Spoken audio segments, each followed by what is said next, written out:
Hi, my name is Michael Sherkin and welcome to my YouTube channel Pax Americana, a conversation about world affairs, global conflict, military strategy, and well, anything else that happens to be on my mind.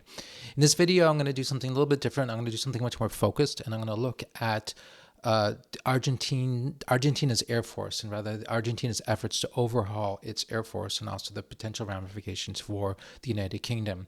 If you'd like to see me do a video, on the rest of the Argentine military or really anything else for that matter, please just let me know by commenting below. I've broken this video down into several sections and I put timestamps below so that you can jump around and find the bits that are interesting to you. In the first section, I'm going to do a quick review of what the current Argentine Air Force has as it currently stands. You know, what kind of planes does it have, how many, etc. In section 2, I'm going to talk about the history of the Air Force. In part 3, I'm going to talk about what they're doing to fix the current deficiencies. Part 4, I'm going to go over why they're doing this. Like, why now? 5, I'm going to look at whether the plan actually makes any kind of sense. Like, is this a smart thing for them to be doing with their scarce resources?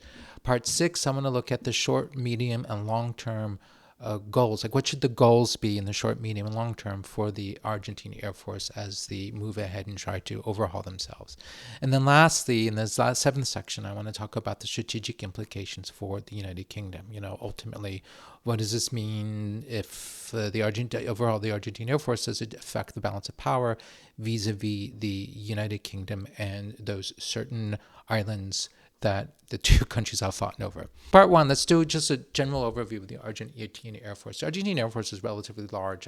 It's got 20,000 people in it. It's a mix of military and civilians. However, the size of the force is actually misleading because the Argentine Air Force is currently like almost on paper only. It's like a paper tiger. It's so outdated that it's practically useless, especially in a peer-to-peer fight. The main combat jet the Argentine Air Force uses is the old Douglas A4AR Fighting Hawk, which is just an updated variant of the Vietnam-era A4 Skyhawk attack aircraft. So they're using an attack aircraft, which is like a bomb truck, a very good one, by the way, but it's a bomb truck to do air defense, and yet it's a plane that can't even break the sound barrier. And this is at a time when countries with similar economies like Belgium is buying stealth fighters. The Air Force has been crippled by the United Kingdom's arms embargo in place against Argentina since 1982. This took me by surprise. For one thing, when I discovered this, for one thing, I didn't realize that the UK still had an arms embargo against Argentina. And it also didn't occur to me why this would be a problem, because like you wonder, okay, what does the Air Force actually need to be buying from UK industry such that an arms embargo would matter? But it turns out it's a big deal. Why? Because most Western fighter planes use Martin Baker ejection seats, and Martin Baker is a British company. So it's not so easy to go and buy a Western jet or any jet that happens to have a Martin Baker seat in it. That's a problem. The Air Force does have another type of combat jet, by the way, which is a domestically designed and produced plane called, it's an advanced trainer light fighter, light attack aircraft called the IA-63 Pampa. And the Air Force also has two old KC-130 tanker planes which can refuel the A4s. The KC-130 uses a probe and drogue method of air-to-air refueling, which is incompatible with aircraft that use the flying boom method. Keep this in mind because it's going to become important later.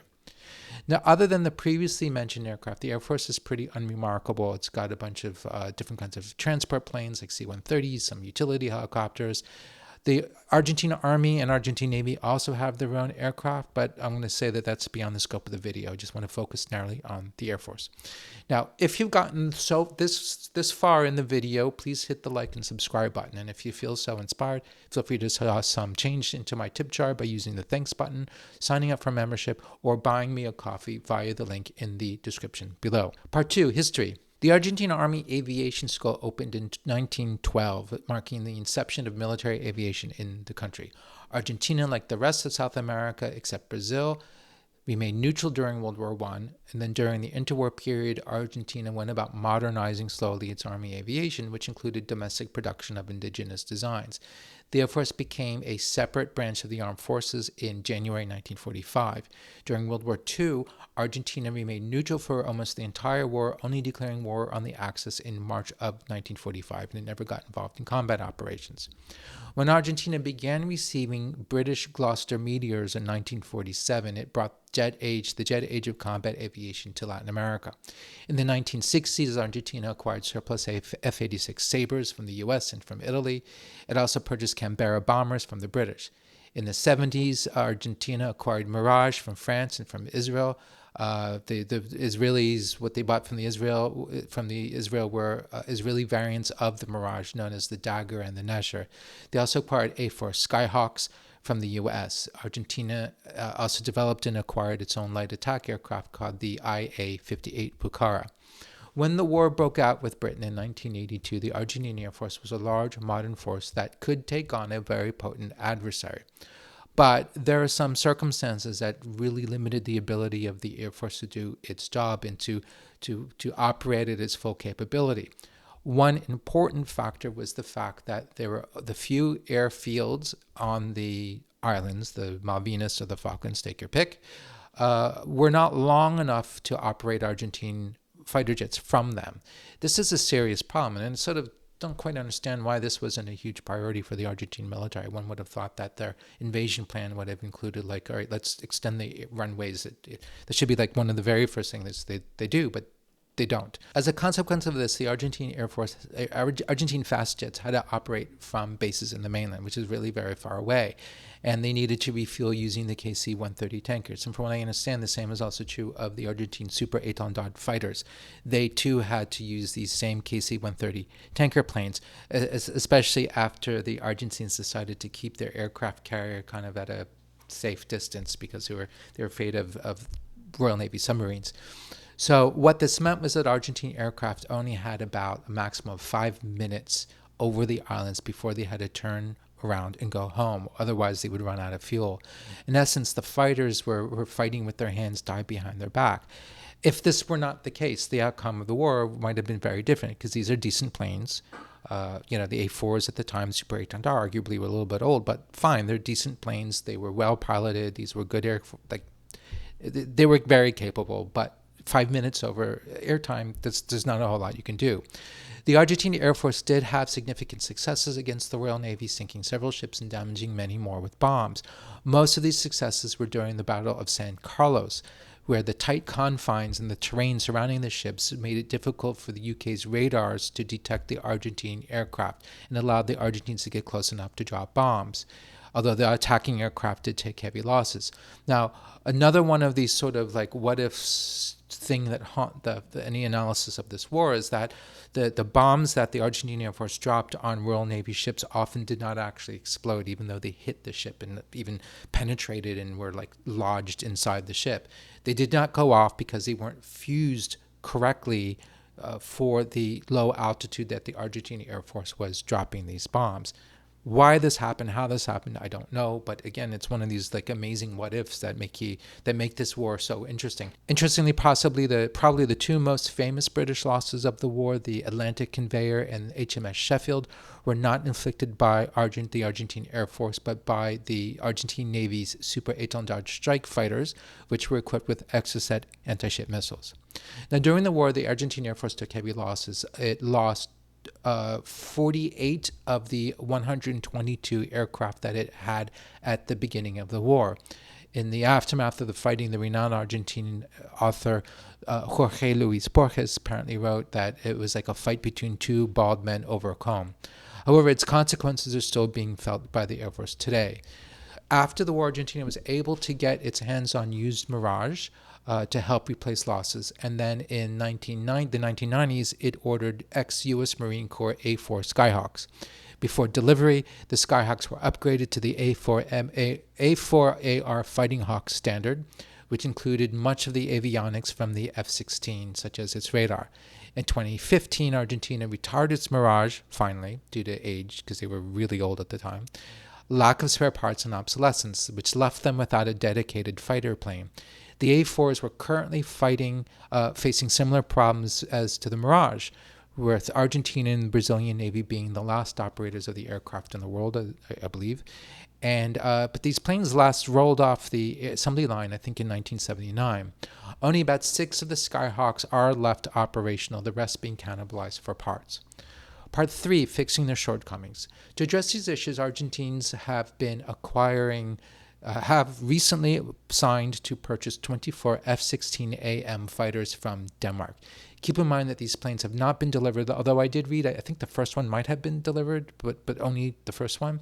And the first 6 of these are not going to be operational before until the end of the year, with all 24 in service finally in 2028. These aircraft have been thoroughly modernized and are largely comparable to later model F-16s in many aspects. The Argentines have also purchased an armament package from the U.S. that includes a full suite of air-to-air and air-to-ground munitions. Now, you may be wondering why Argentina purchased used F-16s instead of a more advanced combat jet. Remember, the Argentines have to work around a British arms embargo, so an aircraft like the F-35 is really not on the table because there's several key components to this plane that are British-made. Now, regardless of the arms embargo, F-35 is really probably out of Argentina's reach anyways because of the high price, and would probably be overkill given the security environment in South America, where nobody operates stealth fighters and things like F-16s and the like are the norm, and that's kind of already the cutting edge, like use F-16s. This left the F-16 as really the best choice. Of course, Argentina could have bought new ones, but those are more expensive and would take a longer time to get their hands on, so used ones seem to be the way to go. Part 4, why and why now? An overhaul of the Air Force has become a necessity since Argentina retired its last supersonic aircraft, the Mirage 3, in 2015, which left the Argentines dependent on ground attack aircraft for air defense, which is not what they're designed to be able to do. The purchase of the F-16 brings Argentina back in line capability-wise with the rest of South America, where, as I said, the F-16 is sort of like the standard. You've got the F-16, Mirage 2000, the Gripen, Brazil has Gripens, and Su-30. So an F-16, a modernized F-16 is roughly on par. Part 5, does this make sense for Argentina? These are always difficult questions to ask. I mean, on one hand, there's the point of view of like Argentina is an economic basket case. It has lots of financial priorities. And if I were an Argentine taxpayer, I'm not sure how I would feel about any of this. But from a purely military point of view, this really makes good sense. Argentina needs new fighter planes. It can't afford the latest, greatest. A second-hand but updated F-16 really makes a very good deal of sense. You also need enough of these things in order to be able to cover Argentina's massive size. It's a very large country, so you can't just have like a half dozen of these things. You need 24 of these things to make any sense. Also, by doing this, Argentina's avoided the trap that many countries fall into of buying something that's sort of fancy and shiny, but that they can't maintain over the long term. A great example of this is South Africa. South Africa recently purchased Gripens. It has 26 of them, but it can't afford to maintain them, and as a result, there are only 6 that are being used. Now, bringing this back to something I mentioned in the beginning, in regards to tanker aircraft, the F-16 presents a problem for Argentina because it uses this thing called the flying boom method of air-to-air refueling, while the A4 Skyhawks use the probe and drogue method of refueling. The KC-130s in service are not equipped for the boom method. They're equipped for the probe and drogue method, which means that once they retire the Skyhawks, the old A4s, the KC-130s are going to be useless in the tanker role. So Argentina has 2 options. One, it's possible to retrofit F-16 so that they can do drogue and probe refueling. The other solution is just to buy new tanker aircraft that are equipped with the boom technology. It seems that the Argentines are going that route, and they've begun the process of acquiring 2 KC-135s from the American Air Force. Part 6, what should the future look like? Argentina does not have a large military budget, nor should it really. I'm not arguing for that. So it can really only afford 1 or 2 major procurement programs at a time.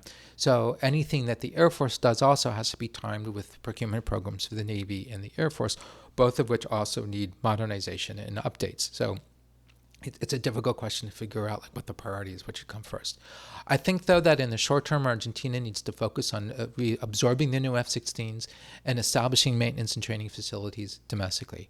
It should retire the A4s and KC-130s as soon as possible because they just cost money and they really provide no value. In the medium term, the next thing to do is to get new KC-135s or new refueling craft of any kind that can refuel the F-16s. That really would make a lot of sense. They also have to replace old cargo planes, utility helicopters, etc. But like without the refueling planes, those F-16s are really limited in their capabilities. Remember, Argentina is a really large country, and certainly if they're going to do anything offshore, that also requires covering large distances. In the longer term, Argentina needs to look into AWACS aircraft so that they can provide radar coverage for the whole country. Chile and Brazil already operate these kinds of planes, and the Brazilian company Embraer builds its own way AWACS planes, the R99. Argentina should look into buying used versions of the R99 like Chile did.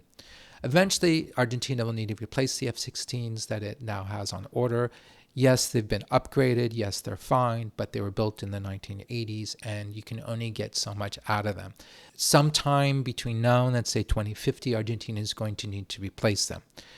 It's not a priority now, but this is something that Argentina has to start planning ahead for and thinking about. Of course, what the option will be in 2050 is almost anybody's guess. If the British embargo is still in place, it may force Argentina to purchase Chinese or Russian aircraft, as almost every Western jet uses British ejection seats. I think it's possible, though, that the UK could use this as leverage to get concessions out of the Argentines. Whether the Argentines are willing to play ball, I don't know.